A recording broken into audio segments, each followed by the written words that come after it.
If Laila wants that bag, go ahead and do it. But, you know, she's a lot older now. And the same thing with Manny Pacquiao. She don't belong in the ring. She's too old now. She retired a long time ago. But if she can't turn down that bag, I understand $15 million at the end of the day, man. And she got punching power, right? She do what she got to do, man. Get that bag and go on about her business. But, hey, I got Carissa Shields. You asking me who I got? Yep. I got the GOAT. This is why you can't go anywhere, because we need those direct takes. I got the GOAT. I'm not finna beat around the bush. Oh, be on the fence. Oh, well, the GOAT. She gonna put it down. Yeah, and she might even stop her. That is Timothy Bradley's purview. Laila, if she wants that big bag, she can take it, but she'd be courting disaster in doing so. She's too old, she's been out too long. Clarissa might stop her. Clarissa Shields, beating a 47 years old, 18 years removed from the sport Laila Ali is hardly a hot take. That's why there's so much room for criticism, because why would a fighter who's all in their prime, like Clarissa, be calling out somebody like this? For all the hullabaloo about Clarissa, the least she can do is win the fight. The least she can do is stop her. It's not some monumental achievement if she beats Laila Ali under these circumstances, because the woman's been out of the ring for almost 20 years. That's the very least Clarissa can do if the fight happens. Though whether or not the fight happens, I'm still skeptical, because I'm still skeptical as to whether or not that's even a real offer. In my previous video, we talked about Clarissa Shields' oversized novelty check, and how neither the bank or the addresses posted on it are verifiable. Got a bit of pushback on that from Anwar Winston, who said, to expect a big check to have the real information on it is insane. I guess you're expecting the routing number on the bottom to be real. I'm sick of Clarissa's shit too, but come on. The offer very well could be faker than a $3 bill. That's not the point of my comment. What you're using as evidence or proof of it being fake is laughable. You have a clear disdain for the woman, and it's undeniable. But don't let that be the driving force behind posting silly shit like this. You're better than that. Silly shit like what? What? When you talk about those oversized Publishers Clearinghouse style checks, novelty checks, it's not my expectation that the actual account number where the money is held or the routing number is going to be posted on the check, but at minimum I expect the name of the bank and the bank's address to be posted on the check, and I expect that to be real, whereas what we saw in Clarissa's oversized novelty check, here's an example. Here you have former soap opera star Susan Lucci handing one of those Publishers Clearinghouse checks to a sweepstakes winner. You'll notice the financial institution is listed above, the Publishers Clearinghouse, which we all know is verifiable, and you'll notice that there's an actual address, an actual street location to an actual street. Port Washington, New York, 11050. So you see an actual financial institution and an actual street address, none of which you find on Clarissa's oversized novelty check. World Best Bank is not an actual bank. 111 Bank Street, Big City, US 0000. That's not an actual street address. 11223 Big Event Road, LA.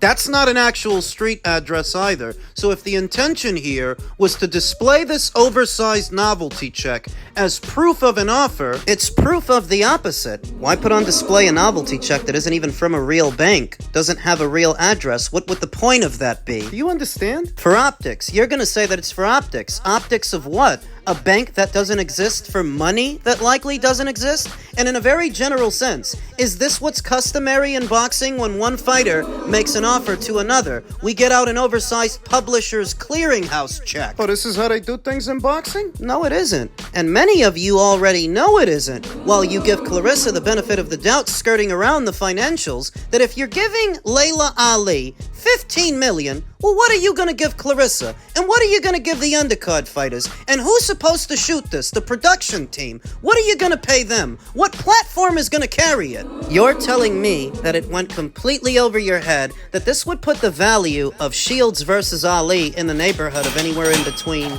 15 to 25 million. That doesn't seem like a red flag to you? So maybe you don't keep up with numbers as much as I do, but that would be a very gross overestimation of what this fight is worth. And anybody putting up that much money to do it must have no intention of getting it back. Put up this much money in operational costs, you're basically flushing money down the drain. Do you understand what that means? Because I don't think you do, and I mentioned it more than once. All you chose to talk about is the oversized novelty check, because that's probably the only thing you understood. The only case you could make is that you can't expect actual account information or an actual routing number to be on the check, when I never mentioned either. All I said was that's not a real bank and those aren't real street addresses. And that's a red flag. The other red flag is that an interested party would put up that much of their own money just to get Laila in the ring without factoring in all the other operational costs. Now, maybe you're not used to balancing a budget, but I am. That would make this a very risky endeavor if you're putting up 15 million of your own dollars just to get Laila in the ring. And what are you paying, Clarissa? And what is all of this supposed to cost? Where do you price this fight? Because based on this number alone, it would be near impossible to break even, to just get back the money you put in, let alone turn over a profit. Why would an investor do this? They wouldn't. No one is going to stake that much of their own money with no chance of getting it back. The only person that I can think of that can throw that kind of money around is Turkey LL Sheik. And Win Records, whoever they are, is no Turkey LL Sheik. Riyadh Season and Ring Magazine, all those events are financed by the Kingdom of Saudi Arabia. They have that kind of money to blow. But who the hell are Win Records? Before Clarissa's little press conference, I never heard of any of these people. You see, what I think it is you guys ignore all these red flags because you want to believe that Clarissa has that kind of money muscle behind her when her entire track record and her entire career says the opposite. The way this reads to me is a bluff. Not dissimilar from what Wilder did with Anthony Joshua and the mock $50 million he offered him. You're telling me the guy who was going to have to go to Russia to fight Alexander Povetkin because the PBC lost the purse bid for their fight, that same guy and that same team all of a sudden came up with 50 mil for a UK fighter? Where'd they find it? In the couch cushions? That didn't seem like a red flag to a lot of people then. They ate it up, like so many people are eating this up now. Willfully ignorant. They want to believe. They wish to be a party to Clarissa Shields' shenanigans like they were already a party to Deontay Wilder's shenanigans and Gervonta Davis's shenanigans. I get the sense that this is more of the same. They're staying on code. And whatever that code is, it requires them to be willfully ignorant, to ignore several red flags and deny the truth. Offers likely fake. They will instead play up the optics for no other reason than the optics. It gives them something to talk about when all the while... The shit is probably fake. So what kind of code would require anyone to be this willfully stupid and willfully ignorant? Not a useful one. The truth is the word. Words still retain their value. Words offer the means to meaning, and for those who will listen, the enunciation of truth. And the truth is... You guys are a bunch of fucking idiots. And there's really not a lot more to it than that. You lack critical thinking skills. You believe whatever she says for no other reason than she's the one saying it. Because she wouldn't do something like this for the optics, right? Right? Morons. Can't go too far. You feel me? I can cut the ring off as well. I can bag up as well. I can do this. I can do that. So I'm not worried about any of that. I am fast. All the physical traits, the speed, the power, the movement, the explosiveness. I got all of that. And guess what? I got IQ to bring it all together. You feel me? And then I got 4 months to simply focus on one opponent, one objective. That's all I gotta do. When I was coming up into the game, it was about, okay, now I gotta focus on him, cause these are all the champions or whatever. No. Now that I'm a champion, and then they got time in between fights, I got to focus on nothing but you. How do I beat you? You feel me? I know everything about you. I'm finna study every little tendency that you have, every little habit that you have. A tiger can't change their stripes. You are who you are. You feel me? And I'm finna expose all of that. Why do dude talk so tough? Like he just putting people to sleep. You feel me? Now he may do it outside the ring because you fight so boring, but you ain't putting people to sleep inside this ring, man. Like the way he be talking, Who you knocking out like that? Who you dogging out like that to even have the confidence to come at somebody like that? You feel me? So no, I ain't rocking with any of that. You feel me? So I don't care about any of that. When we step into this ring, your money don't mean that, but we are even. The only thing that sets us apart is the work that we put in. That's the money now. The work we put in, that's the bills. That's all the diamonds. That's all the flash or whatever. That's the real deal.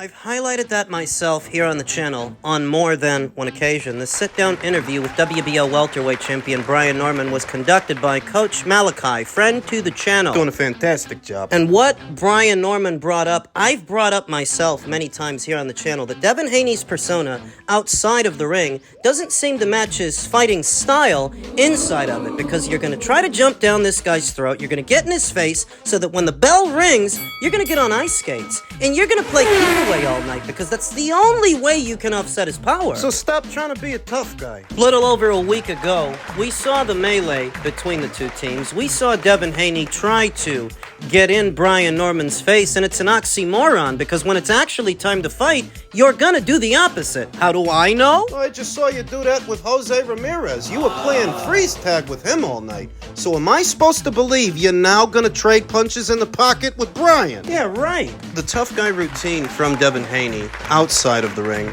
is such a far deviation from who he is and how he fights inside of it, it comes off as disingenuous, and he himself then comes off as being fake, fraudulent, phony. He's an actor. He likes to act like he's Floyd Mayweather. He likes to act like he's a tough guy, like he's a mauler or a brawler. Buddy, the only way you felt safe around a slow-footed Jose Ramirez... Track and field. I really do think that boxing would be better off if Brian Norman won that fight, if Brian Norman stops Devin Haney. But what he has to work on, he's got to work on cutting off the ring. That is pivotal. Is Brian a big, strong puncher? Does he have enough power to knock out Devin? I think he does, but it counts for nothing if he can't stay on him. And you can't look for one big punch to do him. It's 2, 3 punches, 4 punch combinations. Maybe the first 2 miss. Maybe the first 3, but the 4th one gets in. That's how you gotta look at it. Pure boxers like Devin hate pressure and volume. They hate being sucked into exchanges. They hate being forced to fight. Pure boxers like Devin. Cut off the ring. Work the body to take his legs away. Throw combinations, and sometimes if you have to take one to give one, do that. Because this kid don't knock people out. Said that yourself. He wasn't a big puncher at 135. He definitely wasn't at 140. He's not going to be one now at 147. Somebody else going for the knockout might be risky. You run the risk of being knocked out, but not with Devin. He doesn't knock people out. Elsewhere in the welterweight division, Rolly Romero versus Ryan Garcia rematch negotiations are underway. Garcia predicts stoppage. With healthy hands, Ryan Garcia's performance against Rolando Romero during a unanimous decision defeat in May has been one of the most surprising results of the year. The pre-fight build-up suggested that the heavily favored Garcia would knock out the tailor-made Romero and move on to a much-discussed rematch against Haney. And those plans went up in smoke in a hurry. Afterwards, Garcia underwent surgery on his right hand for the second time in 4 years as he readies for his rebound. Garcia, 24-2 with 20 knockouts and 1 no contest, is adamant he'll have his way with Romero, 17-2 with 13 knockouts, should a sequel be in store. The fight I am most interested in is me getting my rematch against Rolando Romero, Garcia told The Ring.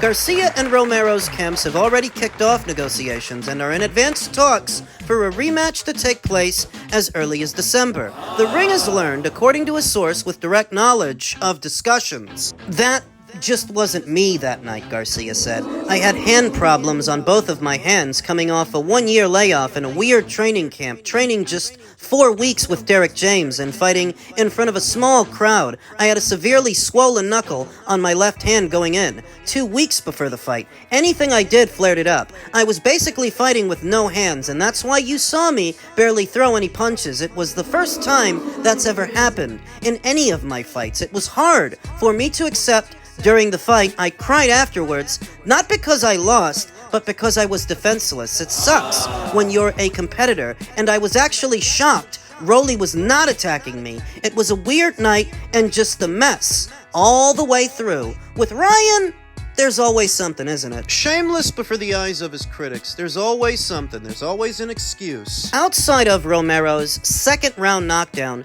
their welterweight fight featured little action. At the time, their 490 combined punches thrown was the third fewest in a 12-round fight in CompuBox's 40-year history of tracking fights. Garcia landed 66 punches, and Romero connected with 57. With healthy hands, Garcia envisions a much heavier offensive onslaught and a revised game plan to best his rival, Romero. The rematch is going to come down to who sets the pace and makes the moves, said Garcia. He never attacked me, and it's always going to be a weird fight, an awkward fight, because we both hit hard. I have a plan for him the next time, and I'll run him over with it. Now I remember they said Ryan would be going back to Eddie Reynoso. But that was not to be because Eddie Reynoso would have to be in Saudi Arabia that same weekend working both Canelo Alvarez and Jaime Munguia's corners. So Ryan ends up going back to Derek instead, and you saw how he looked. Between how Ryan looked with Rolly and how Alicia Baumgartner just looked with Jennifer Miranda. Another Derek James fighter? How the mighty hath fallen.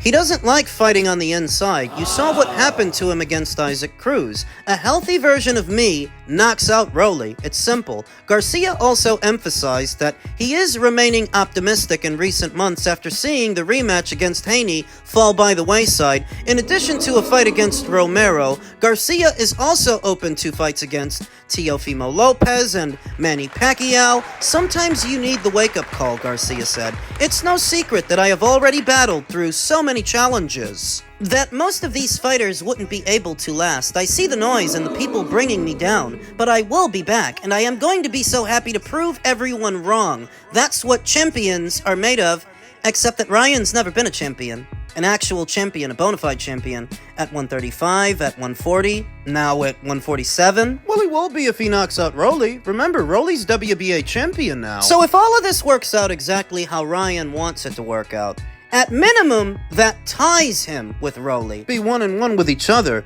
You'd even the score, but you wouldn't tip it. You wouldn't tip the scales. Could this turn into a trilogy?